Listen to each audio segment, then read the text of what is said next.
أعوذ بالله من الشيطان الرجيم بسم الله الرحمن الرحيم والسماء والطارق وما أدراك ما الطارق النجم الثاقب. Allah bersumpah dengan menyebut langit dan bintang, was-samaa'i wat-thariq, dan Allah meminta perhatian kita kepada bintang. Wa ma adraka mat-thariq, apakah kamu tahu apa yang namanya thariq itu? An-najmu tsaqib.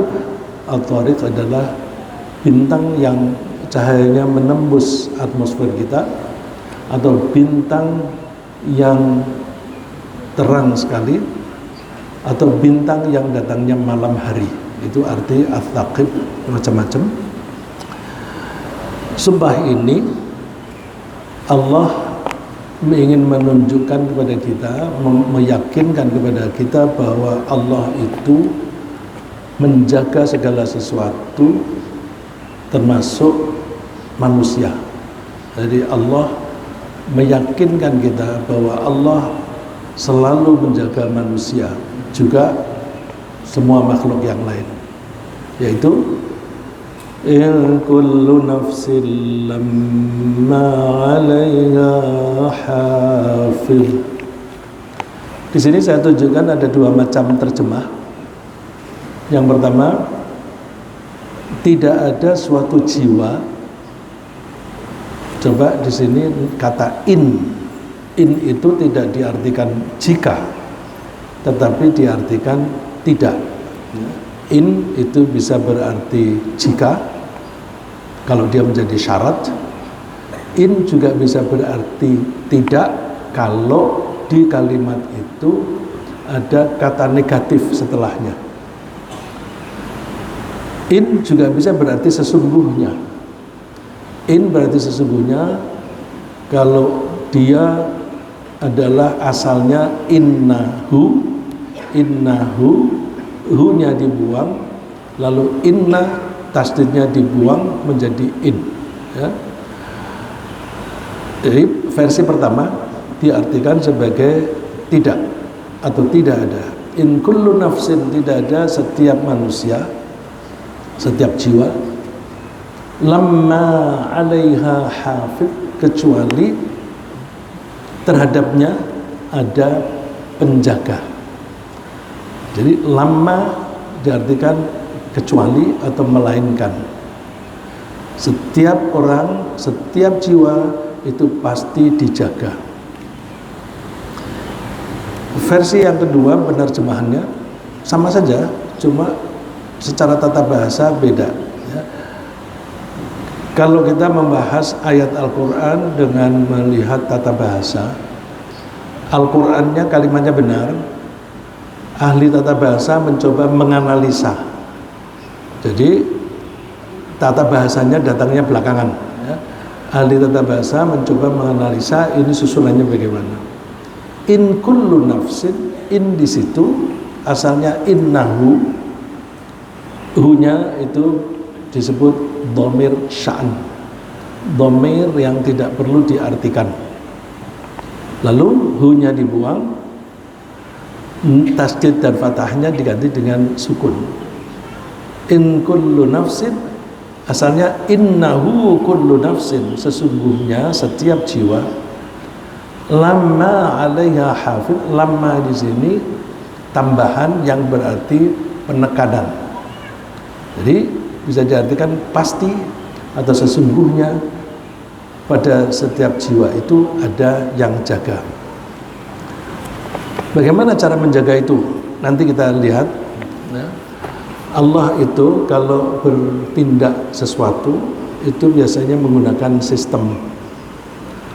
Allah bisa menciptakan sesuatu tanpa memakai proses, itu bisa. Tapi Allah memilih menggunakan proses, yang proses itu baku, dari waktu ke waktu sama, ya. Karena dari waktu ke waktu sama, maka saya cenderung mengatakannya sistem. proses atau sistem yang diterapkan oleh Allah di dalam menciptakan sesuatu itu disebut sunnatullah. Sunnatullah itu isinya qada dan takdir. Qada dan takdir itu sudah baku, tidak pernah berubah-ubah. Maka tidak berubah-ubahnya itu sebenarnya rahmat bagi kita, supaya kita bisa membuat perhitungan kalau kita mempunyai rencana masa depan. Jadi Allah menciptakan segala sesuatu pasti dengan proses. Bukannya Allah tidak bisa menciptakan tanpa proses, bisa. Tetapi Allah memilih itu karena sayangnya kepada manusia. Contoh yang paling gampang, Allah itu menjamin rezeki kita. Rezeki kita itu hulunya adalah air. Karena kita makan tumbuh-tumbuhan, tanaman tidak bisa tumbuh kalau tidak ada air. Kita makan daging itu binatang, dia tidak bisa hidup tanpa makan, tanpa air. Jadi kalau Allah memberi kita rezeki, nomor satu air dulu. Dari air itu muncullah makanan-makanan untuk kita. Kalau Allah mau memberi rezeki langsung bisa nggak? Bisa. Ya, misalnya Ibu Maryam di kamarnya, tahu-tahu sudah ada makanan di situ, tanpa ada orang yang, tanpa kelihatan ada orang yang mengantar. Artinya tidak kelihatan prosesnya. Bisa, ya. Allah menciptakan Nabi Isa tanpa bapak, bisa. Ya. Jadi sesekali Allah menunjukkan kekuasaannya bahwa aku bisa loh bikin segala sesuatu tanpa proses atau dengan proses yang berbeda, bisa. Tapi secara umum Allah memilih proses atau sistem. Nah, dalam hal ini Allah itu menjaga. Ketika Allah menjaga, siapa saja yang dijaga? Semua makhluknya. Kalau Allah menciptakan sesuatu apapun, Allah menjaga. Bandingkan dengan kita membangun gedung, bangunan, habis itu tidak dipakai atau malah belum jadi, sudah ditinggal menjadi mangkrak. Ya, kita tahu ada beberapa proyek yang belum jadi, mangkrak. Allah enggak. Allah kalau menciptakan itu menjaganya. Misalnya ketika Allah menciptakan pohon, Allah menjaganya dengan memberi air. Allah menjaganya dengan membuat tanahnya cocok dan gembur supaya tanahnya itu lunak. Allah menciptakan cacing supaya dia menggemburkan tanah. Tanaman itu butuh sinar matahari. Kalau dia berada di bawah pohon yang rindang atau di bawah atap, maka tanaman itu akan berusaha mencari sinar, miring ke arah sinar. Nah, itu cara Allah menjaga. Nah, jadi berarti yang dijaga oleh Allah itu semua apa saja, termasuk manusia. Nah, ini saya ambilkan firman Allah yang menunjukkan bahwa semua dijaga oleh Allah. Wa rabbuka ala kulli syai'in hafiz. Tuhanmu itu menjaga segala sesuatu. Hafiz. Coba kita bandingkan di ayat 4 surat At-Tariq, itu Allah menggunakan kata hafiz. Di ayat yang ini Allah menyebutnya hafiz, ya. Hafiz yang panjang hanya hafiz, yang ini yang panjang fi-nya hafiz. Hafiz itu sigat mubalaghah, artinya kalau itu sifat artinya sangat. Misalnya sabar atau besar, kabir, itu sangat besar atau sangat menjaga. Kalau itu pekerjaan, maka artinya pekerjaan itu diulang-ulang. Jadi Allah itu menjaga segala sesuatu, baik caranya itu sangat intensif maupun berulang-ulang. Jadi Allah menjaga itu tidak berhenti-hentinya. Segala sesuatu dijaga. Nah, penjagaan Allah itu lebih bagus dibanding dengan siapapun. Misalnya kita membeli mobil, kita sayang pada mobil itu, kita jaga supaya tidak terserempet, tidak tergores, tidak mogok dan sebagainya. Kita menjaga itu.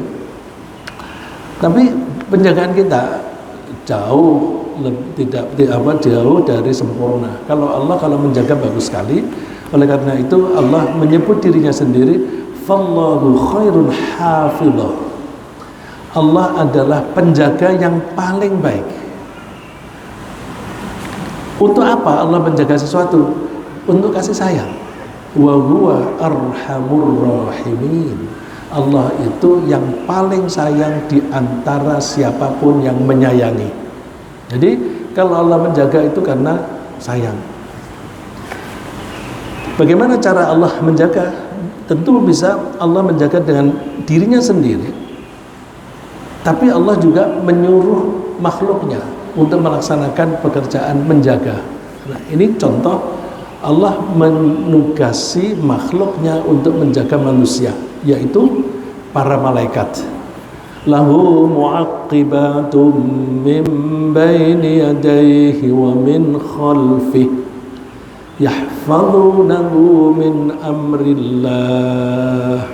Lahu mu'aqibat. Setiap orang pasti memiliki atau didampingi oleh para malaikat yang bertugas menjaga, yang mengikutinya. Ada kata bergiliran, itu tambahan ya. Jadi muaqibat itu menjaga. Kenapa kok terjemahannya ditambah bergiliran? Ini kira-kira karena ada hadis Rasulullah SAW itu beberapa kali menyebutkan bahwa setiap saat manusia itu dijaga oleh para malaikat, dan malaikat itu bergiliran. Yang datang, yang bertugas siang hari itu datangnya pada waktu subuh, nanti berakhir waktu asar. Terus di asar gantian shift baru, malaikat datang terus sampai subuh. Nah, karena kita itu dijaga oleh malaikat yang bergiliran, berarti ada saat-saat di mana kalau misalnya yang jaga itu ada 5 malaikat, pada waktu asar persis atau pada waktu subuh persis, ada 5 yang akan meninggalkan, ada 5 yang datang, berarti ada 10. Jadi kalau kita sholat subuh tepat waktu, maka kita akan disaksikan oleh banyak malaikat, lebih banyak malaikat. Karena ketika shift, ya ini kita tidak pernah melihat mereka, tapi kira-kira itu seperti kita kalau bertugas di shopping supermarket misalnya, itu kan harus ada pertanggungjawaban tuh. Ini tadi begini, terus ini silahkan teruskan. Nah, terus ya yang berikutnya itu mengambil data itu.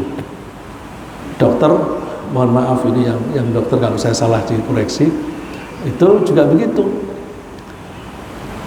Pasien ini penyakitnya ini, sudah kita kasih obat ini, kita perlakukan begini dan sebagainya. Terus aku serahkan kepada kamu. Nanti kalau ada perkembangan baru, dia tahu bahwa oh dia sudah dikasih obat A misalnya. Jadi jangan sampai dikasih obat yang bertentangan dan sebagainya. Nah itu malaikat itu datang bergantian, bergiliran, nanti ada serah terima. Oleh karena itu kalau kita sholat tepat waktu, terutama subuh dan asar, maka kita akan disaksikan lebih banyak malaikat. Malaikat itu yang menjaga itu di mana? Min baini yadayhi wa min khalfihi, di depannya dan di belakangnya. Ada ayat yang lain yang menyebut di kanan dan kiri. Ini depan dan belakang. Baini yadayhi, kalau letternya yadayhi itu 2 tangan. Tapi ini semacam idiom ya. Kalau bahasa Inggris itu idiom. Baina yadayhi itu artinya di depan. kebalikannya adalah khalf, di belakang. Jadi di depan ada malaikat yang jaga, di belakang ada yang jaga, di kanan kita ada, di kiri kita ada. Tugasnya apa? Yahfazunahu min amrillah, menjaga orang itu atas perintah Allah. Nah, jadi Allah menjaga manusia itu Allah melakukan sendiri. Bisa nggak? Oh bisa. Allah itu basir, Allah itu maha melihat, Allah itu sami', Allah maha mendengar, Allah itu khabir, mengerti segalanya. Jadi Allah mengawasi kita, menjaga kita sendiri secara langsung, dan juga Allah mengawasi kita dengan menugaskan para malaikat. Nah, terus kapan Allah menjaga itu? Seterusnya orang itu akan dijaga sampai ajalnya tiba. Kok ajalnya tiba gimana? Artinya malaikat yang bertugas menjaga tadi, ketika ajal tiba, oh udah, tugasmu udah selesai, gantian datanglah malaikat maut, malaikat yang mencabut nyawa. Nah, kalau belum waktunya, malaikat jaga, jangan sampai orang ini mati sebelum tiba ajalnya. Menjaganya gimana? Kita nggak lihat bagaimana cara menjaga, tapi mekanismenya itu antara lain refleks. Ya. Kalau kita tergelincir, kita ngatur keseimbangan supaya jangan jadi jatuh, jangan sampai jatuh. Kalau kita jatuh, misalnya naik sepeda motor, terus entah karena suatu hal, dia terpental itu dia nggak pernah latihan koprol, bisa koprol. Wah, aku alhamdulillah kepalaku terlindung, tanganku melindungi, padahal aku nggak pernah latihan koprol. Nah, refleks itu juga dibantu oleh para malaikat tadi. Jadi betapa sayangnya Allah kepada kita, ya, sampai akhir hayat. Wa huwal qahiru fawqa ibadihi. Allah itu maha memaksa kepada hambanya. Mohon maaf, ini mungkin saya singgung sedikit. Kok di sini dikatakan wa huwal qahiru fawqa ibadihi? Allah itu maha memaksa. Di sini diartikan kekuasaan. Al-Qahhar itu maha memaksa. Allah maha memaksa kepada hambanya. Tapi ada kata la ikraha fiddin. Allah itu tidak memaksa hambanya. Gimana itu? Apakah tidak bertentangan? Oh tidak. Ada bidang yang Allah memaksa kita, ada bidang yang Allah tidak memaksa kita. Jadi kalau dikatakan bahwa Allah itu memaksa kita, iya. Allah tidak memaksa kita, iya. Bidang beda. Misalnya, benda ini kalau saya angkat, saya lepaskan, jatuh. Yang menjatuhkan siapa? Allah. Saya kan hanya melepas saja, terus dia jatuh. Yang menjatuhkan Allah. Allah menjatuhkan ini dengan paksa. Coba saya diangkat, Pak Andi diangkat, lepasin, jatuh juga.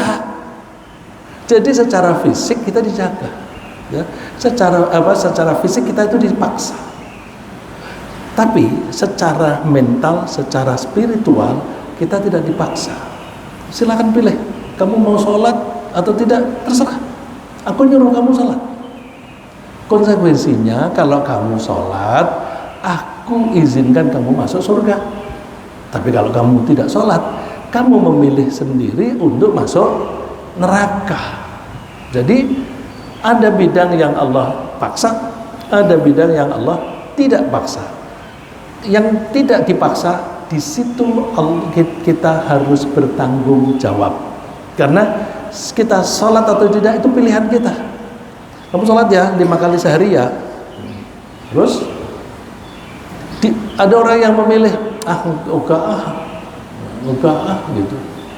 Ya udah, pilihanmu sendiri. Karena dia mengambil keputusan untuk tidak taat, di dalam keputusan itu ada responsibility. Ya.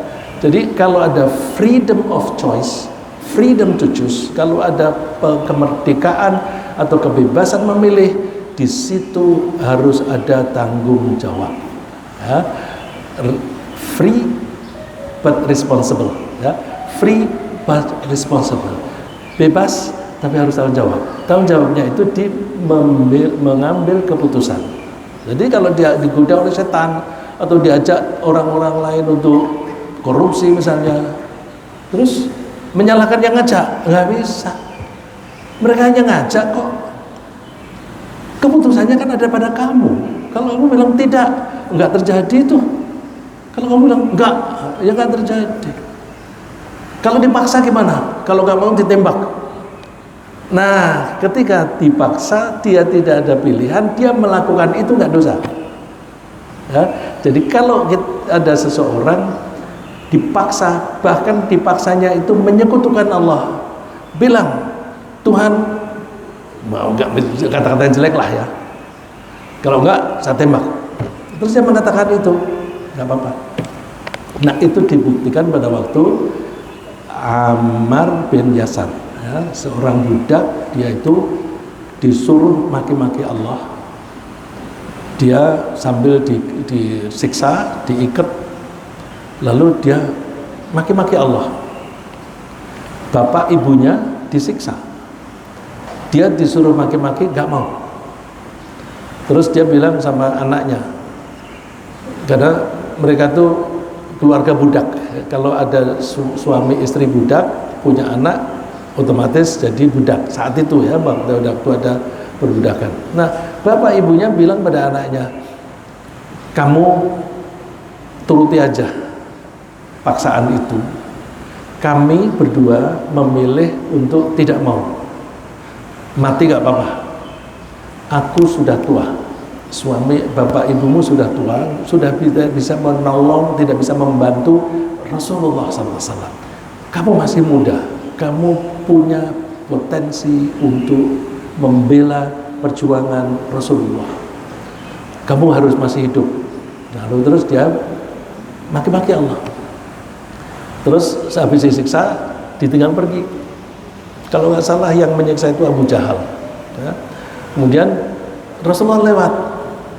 Ammar, kenapa kamu? Terus Ammar menunduk, tidak berani menatap Rasulullah SAW. Kenapa kamu tidak menatap aku? Saya sudah melanggar Rasulullah. Apa itu? Aku diperintah untuk maki-maki Allah dan aku melakukannya. Kalau tidak begitu, saya dibunuh. Rasulullah mengatakan apa? Nanti kalau dia datang lagi, kamu dipaksa begitu, ulang lagi, nggak apa-apa, nggak apa-apa. Ya, jadi karena dipaksa, dia tidak mempunyai freedom, ya, tidak punya kebebasan untuk memilih, maka apapun yang dia lakukan itu tidak dosa, asal hatinya tetap iman. Kalau hatinya dia ngomong memaki-maki Allah sampai di hati, ya dia masuk neraka. Ya, itu jadi apa namanya, Allah itu sayang kepada kita. Malaikat itu ikut menjaga, termasuk menjaga, membisikkan, jangan mau. Tapi di samping malaikat membisikkan jangan mau, ada setan ambil kesempatan, mumpung gratis dan sebagainya. Ya, saya ada teman yang cerita, ada beberapa teman dari Indonesia satu, dari Jepang satu, Korea satu dan sebagainya. Terus diundang oleh suatu negara, yang mengundang itu lembaga pariwisata, dengan maksud para undangan ini nanti kalau pulang bercerita tentang wisata di negeri itu. Saya tidak menyebut negaranya ya, tapi kira-kira bisa diduga lah. Terus diajak keliling ke objek-objek wisata, diajak melihat ke tempat-tempat yang menarik. Lalu suatu saat malam-malam pulang kembali ke hotel, ada tamu yang mengetuk, gadis cantik gitu. Terus paginya teman-teman yang lain bertanya, tadi malam yang kedatangan tamu gadis siapa? Oh, ini kebetulan dari Indonesia. Kamu pakai nggak? Enggak. Oh, goblok kamu. Itu gratis. Ya itu karena mereka tidak punya agama, jadi mumpung gratis ini pakai. Goblok kamu. Jadi goblok-goblokin. Nah, ada orang yang seperti itu disuguhi wine, anggur begitu. Kamu mau gratis nih. Coba aja sedikit ya saya sering ya beberapa kali lah saya itu misalnya pas ada mau wawancara dengan orang begitu kan di servis begitu, nanti minumannya macam-macam silakan pilih dituangkan begitu. Enggak, nah, terus teman bilang mau gratis gitu. Nah ini korupsi juga begitu ya. Jadi malaikat itu bilang jangan, tapi setannya ambil. Jangan ambil. Nah, di akalnya, di hatinya ada pengendali enggak? Kalau di akal dan di hatinya itu ada kendali iman, dia cenderung mengikuti malaikat. Tapi kalau dia lemah imannya, dia akan memilih yang menuruti setan. Ya. Jadi wa huwal qahiru fawqa ibadi wa yursilu 'alaikum hafadhah. Allah itu Maha memaksa kepada hamba-hambanya dan Allah mengutus para penjaga hafadhah.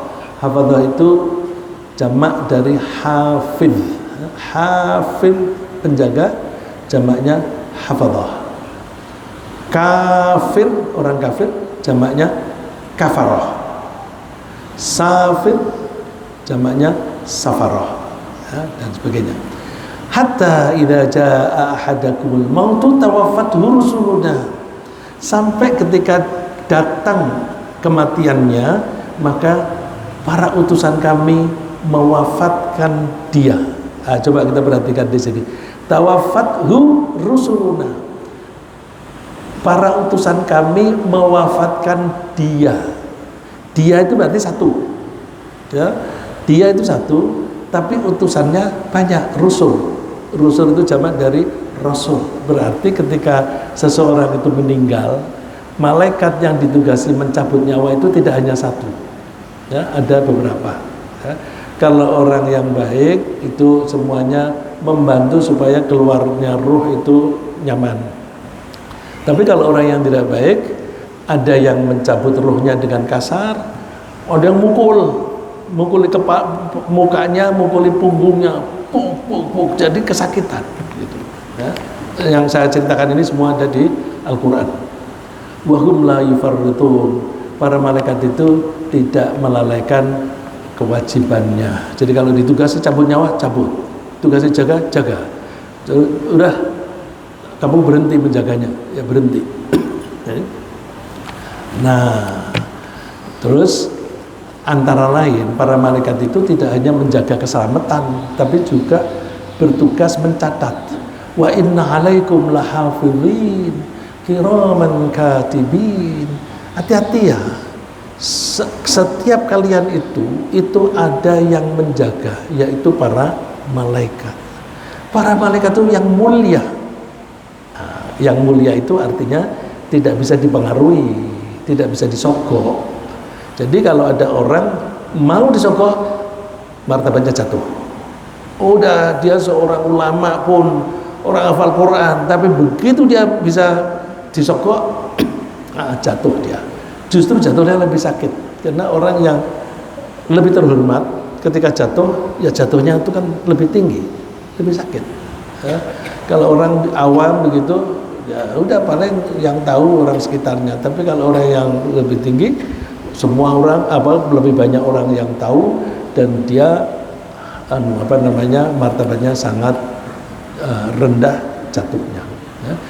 Malaikat itu semuanya kiram, mulia, katibin yang bertugas mencatat. Mencatat ini kalau kita ini kan mencatat pakai bolpen gitu. Ya malaikat itu lebih canggih, ya. Lebih canggih, mungkin tidak perlu pakai bolpen, tapi direkam. Tapi rekaman tidak perlu pakai kamera. Kalau pakai kamera telat, ya, karena kamera itu harus diklik gitu. Kalau telat sedikit, setelah 1 detik aja hilang udah. Malaikat rekamannya nggak akan terlambat. Jadi lebih canggih, nggak butuh waktu yang lama. Jadi semua yang kita lakukan itu akan terekam. Ya. Kalau misalnya butuh waktu, kalau kamera itu yang ada mesin, ada motornya itu kan klik klik klik klik klik, klik gitu. Jadi kalau meliput sepak bola lari kencang itu potongan-potongannya banyak sekali, pencet gitu udah banyak, sehingga kalau mau mengambil momentum yang bagus, ambil salah satu gitu. Maka gambar wartawan yang olahraga, yang meliput olahraga itu biasanya bagus-bagus karena kameranya itu sekali pencet itu satu deret yang banyak. Nah, malaikat itu langsung sederet. Mau kita tuh mau mengeles gitu, ini lihat nih. Jadi kalau cepet aja melakukannya, nanti biar malaikat kewalahan. Nggak bisa. Ya. Jadi mencatatnya itu tidak harus pakai pulpen, karena kalau pakai pulpen itu telat. Ya, saya sering kali kalau misalnya mencatat orang lagi ngomong begitu, apalagi kalau ngomong angka, jadi saya mesti pakai rekaman sambil tulisan. Kalau nggak keburu, nanti baru didengerin bagian itu saja, gitu. Ya. Terus, nah karena para malaikat itu mencatat, maka kita harus hati-hati di dalam berperilaku. Jadi pesannya dari ayat itu tadi bahwa Allah itu menjaga setiap manusia, kita mesti hati-hati di dalam perilaku. Memang kita dijaga oleh malaikat, tetapi ada setan yang menggoda.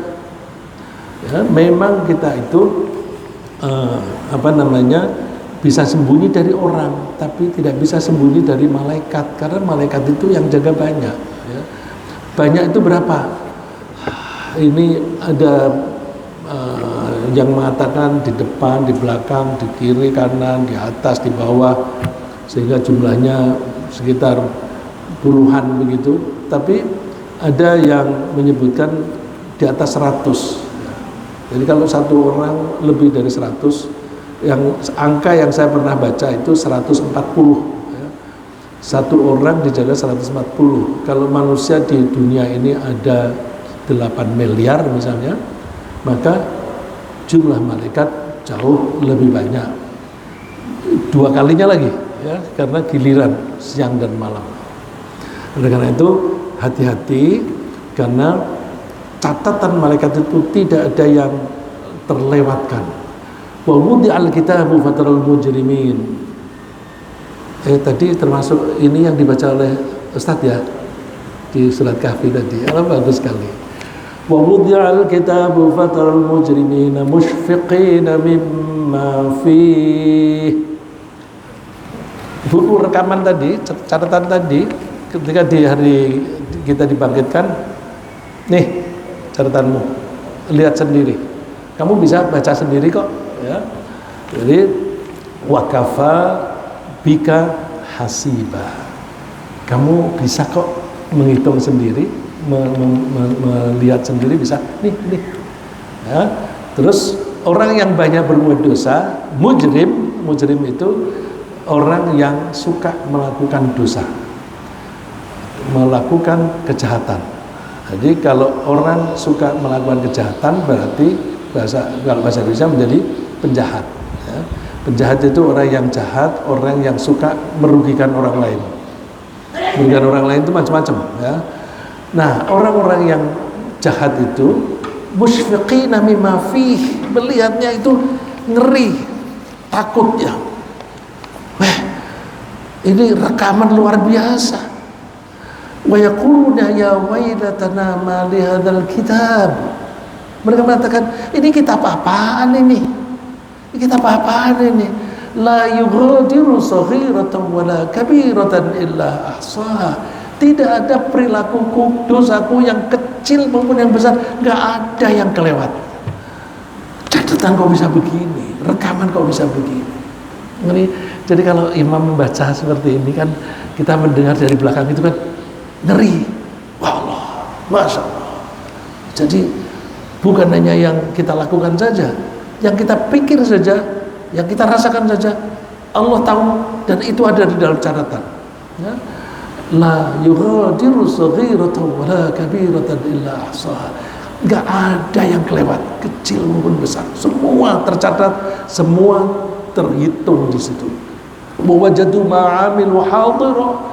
Mereka mendapatkan apapun yang mereka lakukan hadir di situ. Ada di situ. Jadi kalau ada mau ngeles, enggak, aku enggak pernah mencuri. Ini.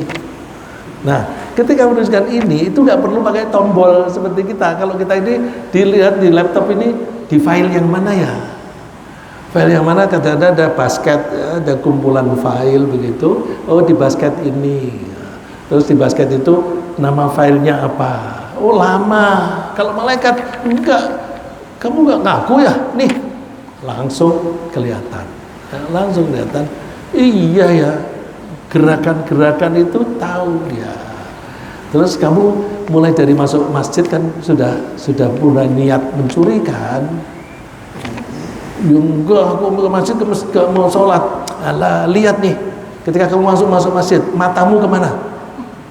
Ya orang kalau mau sholat khusyuk itu kan terus ke depan, cari sutroh supaya tidak terganggu dan sebagainya. Kalau orang yang maunya mencuri, kan lewatnya bukan pintu yang paling sini, mungkin pintu yang paling belakang. Lihat situasi, ya. Situasi mana ada kesempatan ini, siapa yang bawa HP, siapa yang kira-kira lengah dengan HP-nya, itu mata itu sudah dari mata sudah kelihatan, ya. Ya'lamu kha'inatal a'yun. Allah itu melihat tipu daya mata. Tipu daya mata. Jadi kalau kita mau melihat orang itu jujur atau enggak, lihat matanya. Lihat matanya. Kalau dia diajak bicara kok dia lihat ke bawah, mungkin ada yang disimpan, yang dirahasiakan. Jadi kalau kita mau jujur itu kalau model orang barat kan melihat mata begitu kan. Tapi tadi Ammar tadi kan juga, Rasulullah, kenapa kalau kamu menunduk terus, tidak menatap Rasulullah? Karena malu, ya. Malu kenapa? Menyimpan satu rahasia. Tapi dia kemungkinan karena ditanya lalu mengatakan. Jadi karena semuanya itu tercatat dan semua itu layak dibalas, wala yadhlimu rabbuka ahada. Allah tidak zalim kepada siapapun. Jadi yang dia punya hak apapun tidak akan dikurangi. Ya. Terus, nah karena Allah itu maha penjaga dan penjagaannya itu bagus sekali, baik secara langsung maupun melalui para malaikat, maka alangkah baiknya kalau kita mengharapkan perlindungan Allah, mengharapkan penjagaan Allah. Nah, kalau kita ingin Allah menjaga kita, caranya gimana?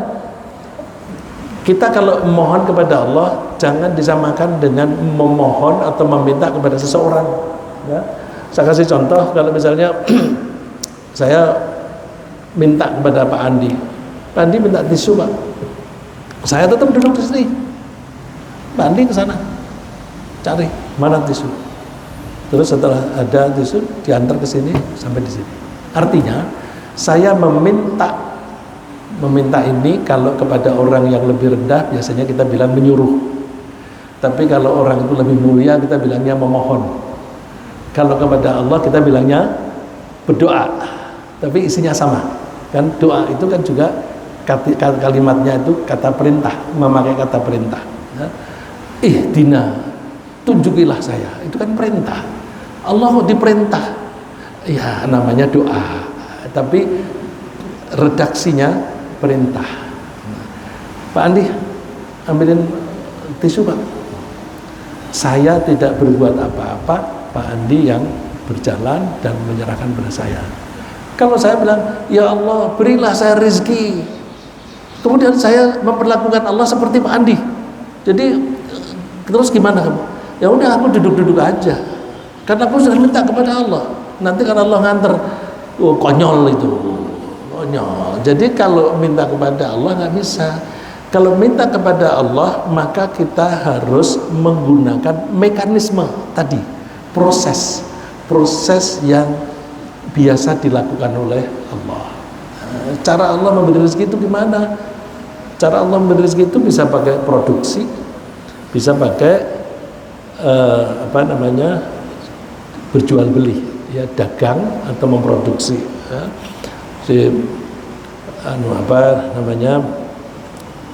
Allah itu bisa memproduksi untuk kita seperti ikan diproduksi oleh Allah di laut dan di sungai, misalnya tanaman, binatang, itu Allah itu memproduksi.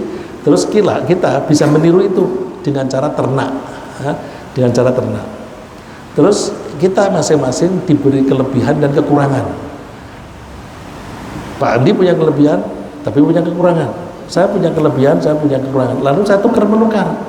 Kelebihan saya berikan kepada Pak Andi, saya minta kelebihannya Pak Andi kepada saya.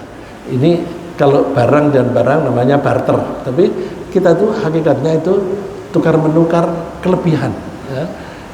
Oleh karena itu, supaya terjadi tukar menukar, Allah mesti memberi seseorang ada kelebihan, ada kekurangan. Karena orang yang tidak punya kekurangan kecenderungannya menjadi sombong, ya. Jadi nggak boleh dia hebat sampai memiliki kemampuan segala macam, nggak boleh.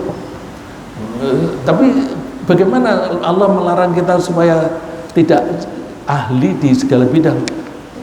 Pakai mekanisme. Waktu hanya dikasih satu hari itu 24 jam. 24 jam itu ada waktu yang harus dialokasikan untuk tidur, ada yang pakai untuk ke toilet dan sebagainya. Akibatnya apa? Waktu yang bisa digunakan untuk melatih diri supaya lebih terampil itu pendek. Nah, karena pendek, maka tidak ada orang yang mempunyai waktu yang cukup untuk mempelajari semua keterampilan. Nah, itu mekanisme, ya. Jadi kalau Allah membuat kita mempunyai kekurangan itu dengan cara mekanisme. Kalau Allah memberi kita rezeki pakai mekanisme. Jadi kalau kita bilang Allahumma rzuqni, Allahumma antar razzaq, tapi doing nothing, sholat, rajin sholat duha. Kenapa kamu rajin sholat duha? Katanya kalau rajin sholat duha itu rezekinya lancar, tapi nggak bekerja. Oh, itu dia berarti memperjongos Tuhan, ya. Tuhan diperjongos. Istilahnya saya tidak, kata memperjongos itu bukan orisinal dari saya, Pak. Saya ngambil dari Bang Imad. Bang Imad dulu suka bilang, kamu berdoa tapi kamu tidak berbuat sesuatu, itu namanya kamu memperjongos Tuhan, gitu. Ya. Jadi ini Rasulullah memberi nasihat kepada anak kecil. Waktu itu masih kecil, Abdullah bin Abbas. Abdullah bin cerita, kuntu khalfa Rasulillah sallallahu alaihi wasallam faqala, ya ghulam, inni u'allimuka kalimat. Hai anak kecil, aku ajari beberapa kalimat. Ajarannya pendek. Ihfazillah yahfazka. Jagalah Allah, Allah nanti akan menjaga kamu. Logikanya gimana itu? Kok kita menjaga Allah? Memang Allah itu bisa dalam keadaan bahaya, perlu kita jaga? Oh, bukan begitu. Terus ihfazillah tajidhu tujahak. Jagalah Allah, nanti kamu akan mendapatkan Allah di hadapanmu. Caranya gimana? Allah itu mempunyai peraturan. Peraturan itu dijaga baik-baik. Peraturan itu isinya perintah dan larangan. Kalau menjaga peraturan yang isinya perintah dan larangan, perintahnya lakukan, larangannya tinggalkan. Itu namanya menjaga. Nah, kalau kita mau menjaga aturannya Allah, maka Allah akan menjaga kita. Nah, tapi kelakuan kita ini bukan begitu. Kalau ada aturan kemudian diterjang, melanggar, ini tidak konstitusional. Alah, gampang. DPR-nya dikasih RUU, suruh rubah, kemudian cepat sekali dalam 1-2 hari setuju, tok lalu. Jadi kalau ada peraturannya, keinginan seseorang atau penguasa tidak cocok dengan Peraturan bukan perilakunya yang disesuaikan dengan peraturan, tapi peraturannya yang disesuaikan dengan keinginan. Keinginan itu bahasa Arabnya apa? Hawa atau syahwat. Diri, nafs. Jadi keinginan diri itu hawa nafsu. Kalau seperti itu, berarti penguasa kita selama beberapa tahun ini mentaati peraturan atau peraturannya yang diakali. Diakali sesuai dengan hawa nafsu. Itu yang namanya jahiliyah. Itu yang namanya jahiliyah. Dulu zaman jahiliyah disebut jahiliyah karena apa? Peraturan itu diubah-ubah sesuai dengan selera. Setelah Islam datang, semua orang termasuk pemerintah harus taat kepada peraturan. Jadi apapun yang kita lakukan, kita menyesuaikan diri dengan peraturan. Sebelumnya peraturan yang menyesuaikan diri dengan yang disesuaikan, ya bukan menyesuaikan diri. Peraturannya disesuaikan dengan keinginan. Nah, jadi mana lebih jahiliyahnya? Jangan zaman kita sekarang atau zaman Rasulullah sebelum jadi nabi? Bapak yang bilang ya. Jadi cara menjaga begitu. Nah, saya kasih yang lebih lagi, kata hafizun, menjaga. Orang-orang yang menjaga itu menjaga apa? Itu menjaga hududillah, wal hafizuna li hududillah. Hudud itu jamak dari haddun. Haddun itu batasan. Batasan. Misalnya gini, makan, boleh nggak kita makan? Boleh, silakan. Tapi ada batasannya. Kamu boleh makan, tapi sampai di sini ya. Batasannya apa? Jumlah. Jadi kalau makan jangan banyak-banyak, nanti kamu sakit. Jadi batasannya itu bisa dari segi jumlah. Batasan bisa juga dari cara. Caranya yang begini, jangan merugikan orang lain. Nah, kalau sampai dia merugikan orang lain, itu melampaui batas. Nah, setan itu mendorong kita untuk melampaui batas. Makanya ketika Allah menyebut ya ayyuhan nasu kulu mimma fil ardi halalan thayyiba wala tattabi'u khutuwatis syaitan. Makanlah yang halal dan baik, jangan ngikuti setan. Kalau kita mengikuti Allah, begitu ada batasan, stop. Tapi kalau setan, batasan terjang. Batasan terjang. Itu setan mengendakinya seperti itu. At-taibun al-abidun al-hamidun as-saihun ar-raki'un as-sajidun al-amirun bil ma'ruf wan nahuna 'anil munkar wal hafizuna li hududillah. Saya ambil yang belakang saja. Wal hafizuna li hududillah, dan orang-orang yang menjaga batasan-batasan yang dibuat oleh Allah. Nah, kalau ada orang yang mau melakukan ini semuanya, termasuk menjaga batasan-batasan tadi, wa basyiril mu'minin. Berilah kabar gembira kepada orang mukmin. Berarti yang namanya orang mukmin harus melakukan rentetan ini. Ini termasuk karena saya waktunya sudah sudah harus selesai. Saya cepat-cepat pakai istilah hafizun lagi. Tadi kan kepada Abdullah bin Abbas Rasulullah mengatakan jagalah Allah. Nah, ini termasuk menjaga Allah itu walladzina hum ala shalawatihim yuhafizun. Ada kata yuhafizun. Dan orang-orang yang menjaga sholatnya. Menjaga sholatnya itu gimana? Dijaga waktunya, jangan sampai kelewat waktunya.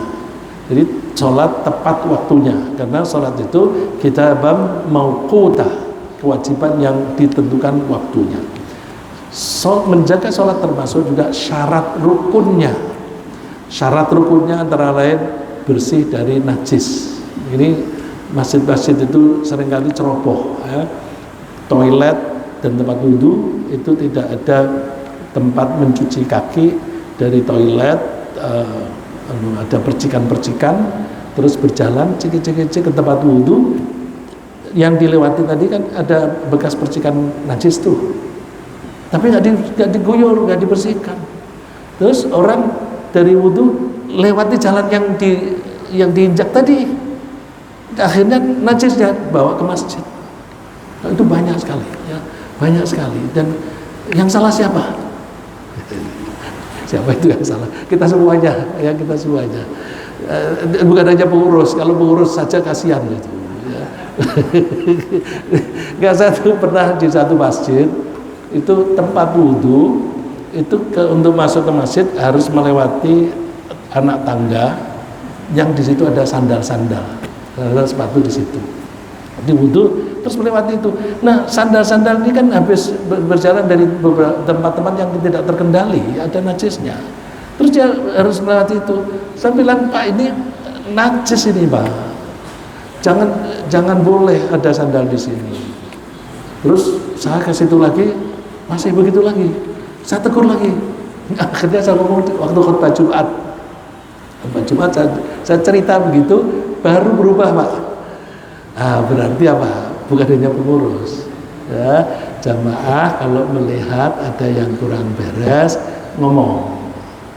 Kalau ternyata bukan karena sebabnya macam-macam, bisa karena lack of knowledge, ya, kekurangan pengetahuan. Ya, kita mesti belajar fikih, ya, belajar fikih. Cuma kita itu kalau belajar fikih itu yang dicari-cari itu yang begitu-begitu aja. Tapi tentang bagaimana menjaga kebersihan, saya hampir nggak pernah dengar itu. Ya, hampir nggak pernah dengar. Akhirnya orang sholat tidak menjaga kebersihan dengan benar, wudunya juga asal-asalan. Gitu, ya. Jadi kemudian ada kemungkinan kurang fasilitas. Nah, kalau kurang fasilitas, apa harus mengurus? Ya enggak, jamaah. Ya. Tapi kadang-kadang pengurusnya itu sudah niatnya baik. Ada suatu masjid yang dikasih sensor, kalau orang begitu lewat pasti ngucur air, dan itu kucurannya itu merata, sehingga otomatis dia dari toilet pasti terguyur kakinya. Tapi sensor itu kan ada umurnya, ketika mati nggak diganti. Aduh, tidak lagi itu. Ya, jadi mohon barangkali bisa dipikirkan itu. Ya, kalau mau memikirkan itu, bantulah pengurus untuk mengadakan itu, dibiayai begitu, ya. Terus jadi termasuk menjaga Allah itu adalah menjaga kewajiban. Kita diwajibkan sholat, kita jaga. Nah, kalau kita mau menjaga, Allah mau menjanjikan ulaika humul warithun alladzina yarithunal firdaus hum fiha khalidun. Mereka itu adalah pewaris yang nanti akan menerima pemberian dari Allah berupa surga Firdaus. Nah, di satu hadis Rasulullah mengatakan, kalau kamu mencari surga, carilah Firdaus. Karena Firdaus itu tempat yang paling tengah dan paling tinggi, artinya derajatnya yang paling tinggi. Nah, jadi kalau mau mencari kebaikan, targetnya yang paling tinggi, meleset-melesetnya di bawahnya. Jadi jangan aku mau ke surga yang paling pinggir aja deh gitu. Ya nanti meleset-melesetnya di luar.